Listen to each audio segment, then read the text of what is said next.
trying to entrap me in some type of criminal um, onto establishment, some type of criminal espionage. He's also utilizing my SIM card by turning my SIM card off on my phone, removing my telephone number from my SIM card, accessing my Gmail, all from the establishment, the hostel. So this is documentation because that's why you saw my video. My last video was so choppy. I discovered that my number was removed from my SIM card last night.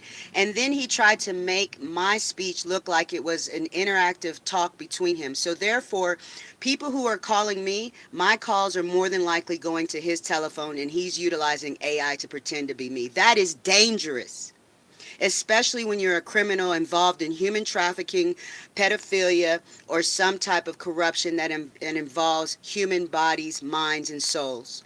And so we must document this, and that's what I'm doing currently. I had no desire to own this hostel, but I see I have to step into that role to protect the people. And it was granted to me because of the corruption. Whenever there's corruption in this shadow um, simulation, then there's different policies that are in place. The people who have participated in these things have made me privy to those rules. And so for the protection I provided them and holding in the trauma and the terror that they sought to put on the individuals around me last night, myself, containing it for them, they have been more than loyal in the sense of that type of information. But again, we have people who have been so traumatized and so led by shadow government in their brain with promptings that they are sometimes confused as to who they should trust. And so I'm making myself public for the people to know that I am trustworthy and that I am the one who's giving the information that has been stolen from my brain. Just like I did that just then, that sound, that almost stutter. That's because he's trying to intercede because he has access to my accounts and my telephone. And so this is illegal. I've heard today, even through the intel, that he's even mentioned that we are in some type of relationship of some sort. I am not.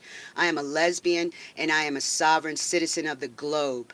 I've been trying to do everything legally, with legality, with oversight from the higher branches of government that are not involved in the corruption.